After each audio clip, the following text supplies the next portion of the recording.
What's going on YouTube world? Austin Zay back here. I hope you are having a phenomenal day, and I just wanted to start this video off by saying it is the holidays, and I know that for a lot of people, money is tight. Everyone is out there spending money like it is their job. Times like this, you probably hear a lot of, I wish I had $1 million. If that's you, smash that like button because I'm about to tell you 5 tips that you need to become a millionaire in your 20s. Before we do that though, if you are new to my channel, I wanted to say hello. Thanks for tuning in, and make sure you go ahead and smash that subscribe button and turn on the notification bell if you haven't already. Tip number 1 is to live below your means. We're getting right into it with probably the hardest tip to follow. Right off the bat, you're probably like, but Austin, I gotta buy a new Tesla to impress my friends. Well, no, you really don't. And you also don't need the newest iPhone every single year, even if you can afford it. Why? Because being able to afford something is not always a good reason to buy something. If your budget allows for $5,000 in rent, that's fantastic. But what if instead of taking that full $5,000 and spending it on a ridiculously over-the-top penthouse, you got a $3,500 nice apartment and invest that $1,500 into something else each month? A crucial part of any financial guru's core beliefs is that you should always live below your means. There's really just no reason to cap out on everything. Several millionaires don't even live off the majority of their income. They maybe live off of 20 or 30% at the very most. Probably even a lot less than that. And for the record, living below your means doesn't mean that you have to live off of $500 a month. Believe it or not, it is possible to have nice things but not blow your money on dumb stuff. Tip number 2 is to become a financial and lifestyle minimalist. Now, I know what you're thinking.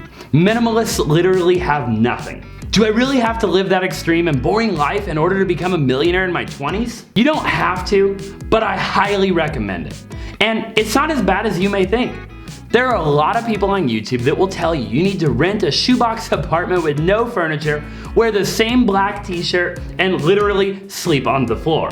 Well, I'm here to tell you that you shouldn't eat your cereal with your hands because silverware is evil. What you should do is live simply and avoid excess junk that you don't need. Unless your business is a designer sneaker warehouse, that's probably not a legitimate need for 50 pairs of Yeezys and every item from Virgil's Off-White collection, no matter how dope it is. Moral of the story is, if your goal is to be a millionaire, consider that when making decisions. You don't need to go see a movie every weekend just because you have nothing else to do. Use your time on something that's going to get you to your goal.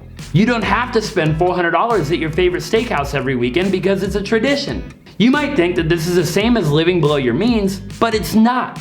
Being a minimalist means being more intentional in what you do and what you spend your money on. Put thought into these decisions and make sure that they have value to you, monetary or otherwise. Alright, tip number 3 is to pay off high interest debt. Obviously you want to pay off all debt if possible, and although people have different opinions on this topic, I highly recommend paying off high interest debt that you have. A general rule of thumb is that any debt over 8% interest or more is considered high interest debt. I personally recommend to pay off all high interest debt first. Now, some guys out there are gonna preach that all debt is evil, and let me be clear, it's absolutely not. It's basically OPM, which stands for other people's money.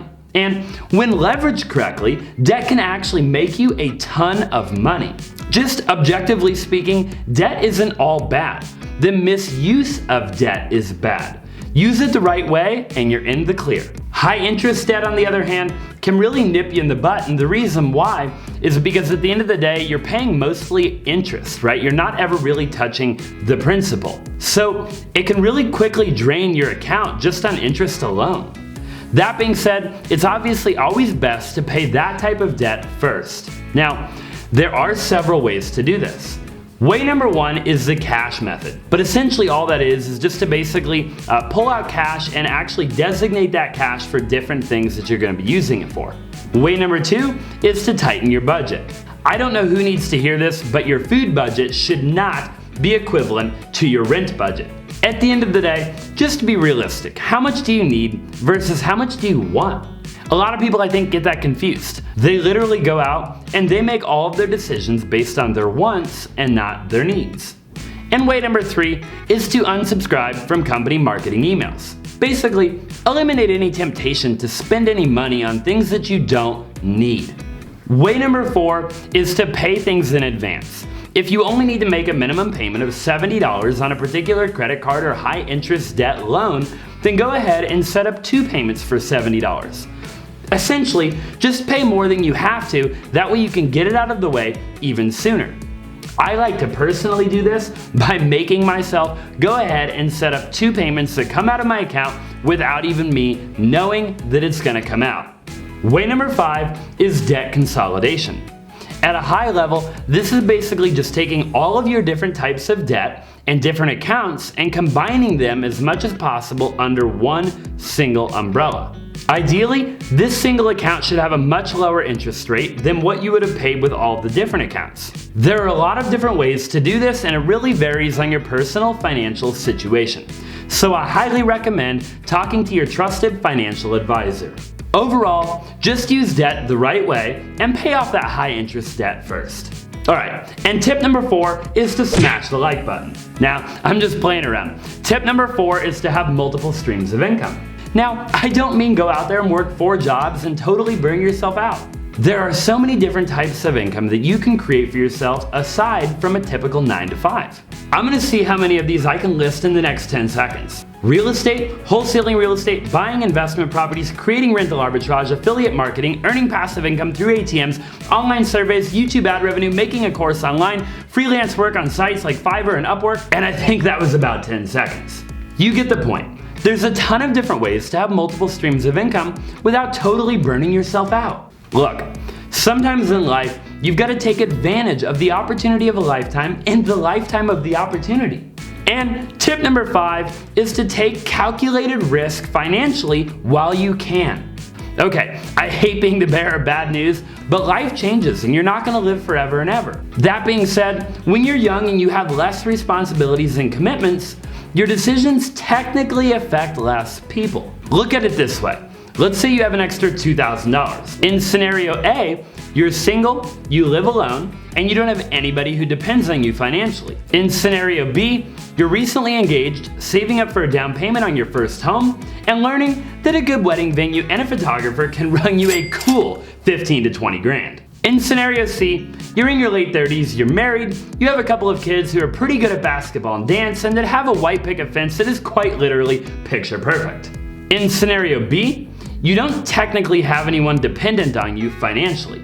But the big life changes that you're going through make it pretty difficult to justify spending an extra $2,000 towards anything but those hefty expenses that you're facing. In scenario C, you not only have high expenses, but you also have multiple humans that fully depend on you financially and probably even emotionally as well. You may even require your spouse's agreement on what you do with that $2,000. I mean, after all, what's yours is mine and what's mine is ours. Or however that goes. So you see that scenario A allows you the freedom to make a risky investment. You're pretty much the only person to consult in the decision, and you're the only person who's affected by the outcome. Basically, take advantage of this time. Risk has a bad rep, but calculated risk can change your life. I'm not saying go all in on a deal you know nothing about, but we all know that high risk leads to high reward.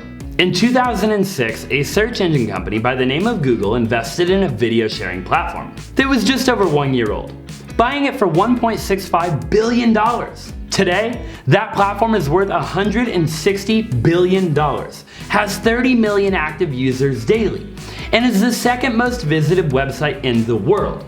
I'm talking about YouTube, and I think we can all agree that Google benefited greatly from that calculated risk. So yeah, take calculated risk. There you have it, guys. My 5 tips to becoming a millionaire in your 20s. Make sure to like and subscribe if you haven't already.